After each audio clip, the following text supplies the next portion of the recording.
Bonjour à tous, bienvenue pour ce talk sur des outils méconnus en JavaScript. Je suis très content d'être parmi vous. Donc, je vais vous parler de trois outils qui, à mon avis, gagnent à être connus. C'est le genre d'outils où il n'y a pas vraiment beaucoup d'étoiles sur GitHub. Et comme j'ai que 15 minutes, je risque d'aller assez vite. Donc n'hésitez pas à me poser des questions après le talk ou à me contacter sur Twitter. Alors, je vais commencer par me présenter. Je m'appelle Alexandre Victor. J'ai travaillé longtemps dans une grande banque. Je travaille maintenant dans une startup qui s'appelle Fluo. Et alors, chez Fluo, notre boulot, en fait, c'est de vous aider à y voir plus clair dans vos contrats d'assurance. Et si vous installez notre appli, vous allez voir qu'on est assez large, en fait, sur toutes les assurances qu'on gère. Et du coup, on a un métier qui est super riche. Alors, quand on commence un sujet de développement, on aime bien en fait échanger avec les experts métiers et se mettre ensemble en binôme pour élaborer des critères d'acceptance, écrire des tests d'acceptance. Et il y a un outil qu'on aime bien utiliser en fait pour faire ça, et cet outil, c'est JSGiven. Alors JSGiven, ça permet de faire du Behavior Driven Development. Alors si vous connaissez le terme, vous avez sûrement en tête un autre outil, vous pensez sûrement à Cucumber. Alors avec Cucumber, vous avez des scénarios au format, ce qu'on appelle du Gherkin, given when then, des formats écrits dans des fichiers texte. Vous avez votre code qui va tourner en prod, et entre les deux, vous avez du code de glue. L'approche de JSGiven, c'est un petit peu différent. Avec JSGiven, on va tout faire en JS ou en TypeScript. Pour nous, chez Fluo, c'est en Flow, mais peu importe. Et on fait tout en code. On a toujours du given when then, mais ça reste du code. Et du coup, au niveau dev, c'est vachement agréable en fait. Parce que on a toute l'autocomplétion, on reste dans l'IDE. Alors les scénarios, ils s'écrivent de cette façon-là. J'ai pas le temps de rentrer vraiment dans les détails de l'API, mais en fait, tout l'univers des possibles, tout ce que vous avez à voir dans les hypothèses, toute la partie given, tout ce que vous allez avoir à tester dans la partie when, et tout ce que vous allez attendre en fait du test dans la partie then, ça, on va le paramétrer dans une classe qu'on appelle une classe de stage. Ici, eligibility stage. Et ça ressemble à ça. Donc l'idée, c'est que vraiment, on fait tout en code. Si là, on a du JavaScript typé, c'est vraiment super confortable. Alors peut-être ce que vous avez en tête, vous allez me dire, ouais, mais ça, c'est du code pour les experts métiers, c'est pas super sympa, quoi. C'est un peu moins lisible. C'est vrai. Mais c'est pas très grave en fait, parce que JSGiven permet de générer des rapports, une sorte de documentation vivante. Et en fait, ce que je ne vous ai pas dit, c'est que JSGiven, au départ, c'est une adaptation d'un projet Java qui s'appelle JGiven, qui était porté par un ancien de Fluo qui s'appelle Florent Legal, qui est ici. Et voilà, franchement, chez Fluo, on en est très content. Pour écrire vraiment des scénarios, des tests métiers, c'est vraiment très confortable. Donc n'hésitez pas à aller voir le site JSGiven et à liker le projet sur GitHub. Alors ça, c'était le premier outil.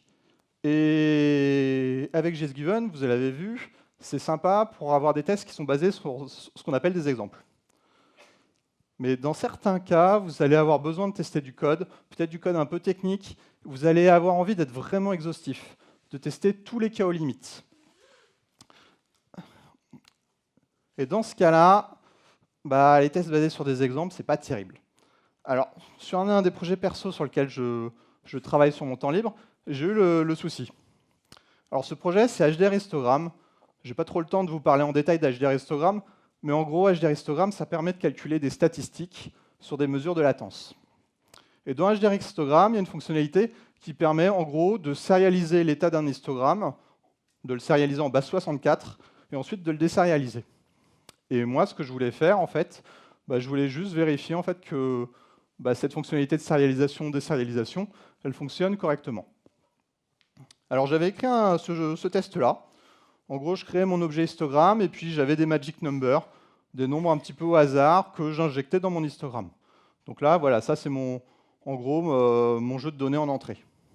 Et ensuite, mon test, tout bête, c'est qu'est-ce que je faisais? J'encodais, je décodais. En gros, je sérialisais, je désérialisais, et je vérifiais qu'à la fin, j'obtenais bien la même chose. Jusque-là, tout va bien, mon test, il est plutôt pas mal. Sauf qu'il est loin d'être exhaustif. Ce que j'aurais aimé pouvoir faire, bah, c'est plutôt ce genre de choses, quoi.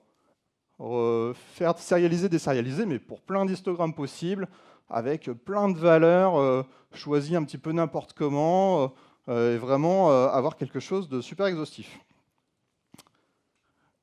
Et ben, j'ai une bonne nouvelle, j'ai un outil pour vous qui fait exactement ça. Et cet outil, il s'appelle JSVerify, et il permet de faire ce qu'on appelle du property-based testing.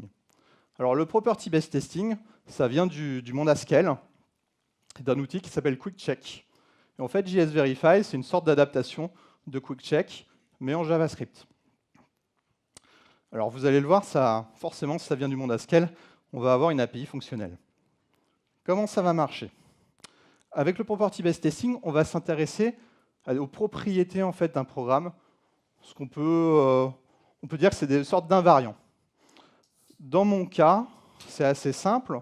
Mon invariant, c'est que quand j'ai un objet, que je le sérialise et que je le désérialise, à la fin, ce que j'obtiens, c'est la même chose que ce que j'avais au début. C'est ça mon invariant. Avec JSVerify, je commence par écrire cet invariant. Donc là, vous voyez, rien de transcendant. J'encode mon histogramme, je décode. Ce qui va changer, ça va être ce que j'ai en entrée, comment je spécifie les données que j'ai en entrée. Et du coup, en fait, mon code de test, je le mets dans une fonction. Et cette fonction, en fait, elle prend en paramètre un tableau de nombres. En gros, les mesures de latence que je mets dans mon histogramme. Et alors, le boulot de JSVerify, ça va être d'exécuter plusieurs fois cette fonction avec des paramètres différents. Comment je spécifie ces paramètres? Ça, c'est avec une sorte de fonction de génération de données. Et comme JSVerify a une API fonctionnelle, il va me fournir en fait, des fonctions de génération que je vais pouvoir combiner.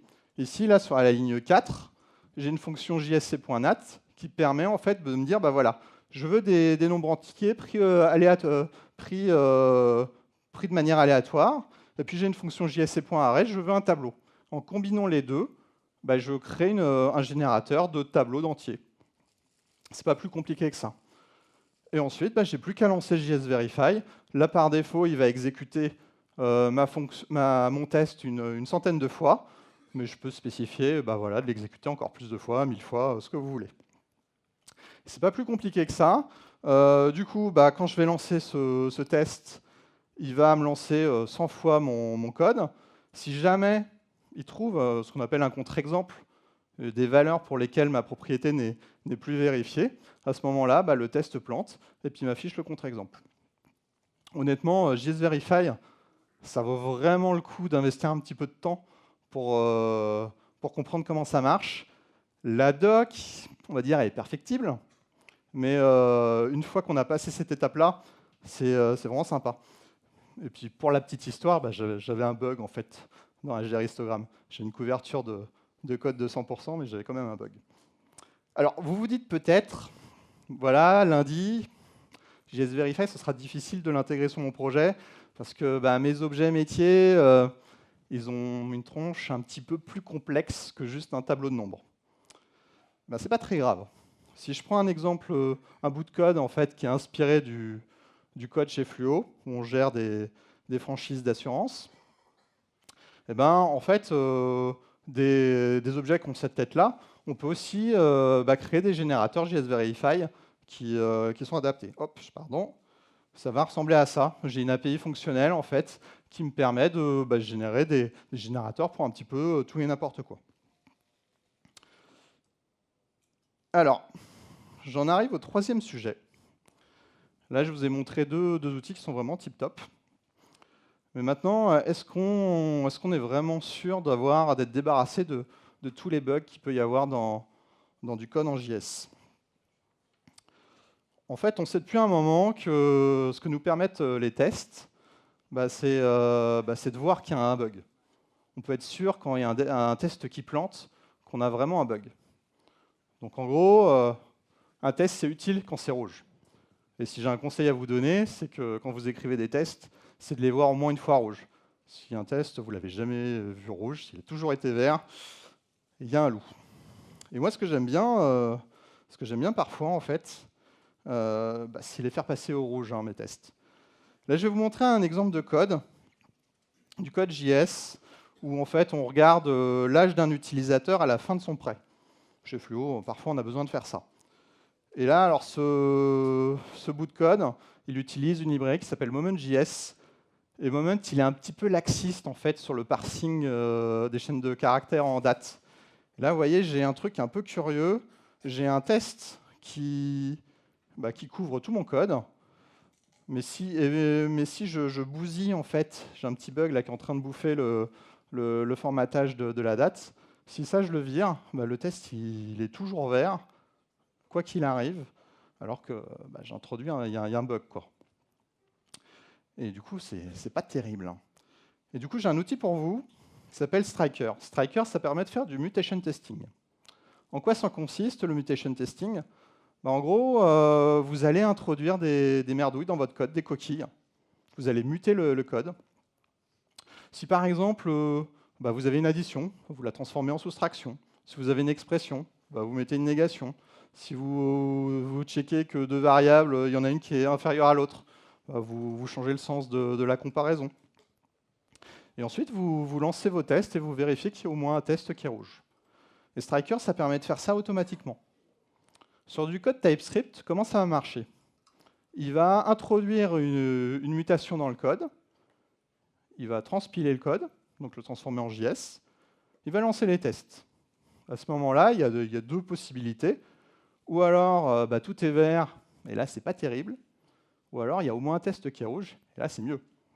Du coup, il va mettre le résultat de ce lancement de test dans un rapport, et puis il va recommencer. Il va reprendre le code tout propre et réintroduire en fait une mutation. Bien sûr, je vous rassure, hein, quand il rajoute une coquille dans le code, ce n'est pas dans le code que vous allez pusher sur Git. Hein. Il l'a recopié avant dans un répertoire de travail. Il n'y a pas de problème. Et donc ça, il peut le faire plusieurs centaines, voire plusieurs milliers de fois.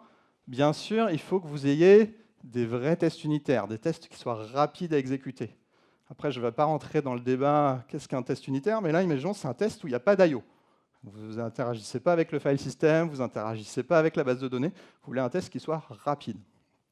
Et dans ce cas-là, Striker peut être super efficace. À la fin, le rapport, il ressemble à ça. Si je reprends mon exemple, je vais avoir en fait tous les mutants, donc toutes les coquilles en fait, qui ont été tuées par les tests, et puis celles malheureusement qui ont survécu. Donc là, on voit que mon petit formatage de date, si je le vire, j'ai un problème, parce que c'est quelqu'un qui arrive sur la base de code et qui se dit tiens, ça sert à rien ce truc-là, je le vire, j'introduis un bug, et puis mes tests ne me protègent pas, quoi.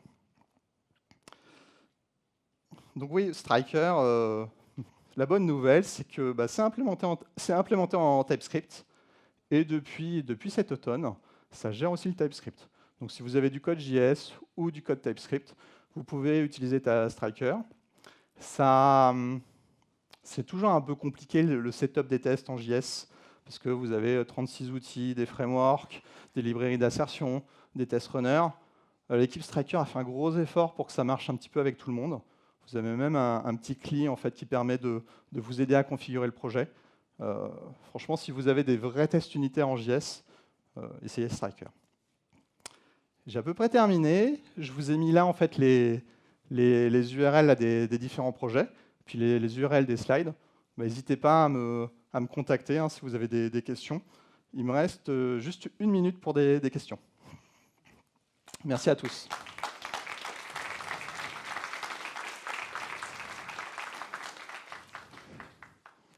Une question? Non. Bon, merci à tous.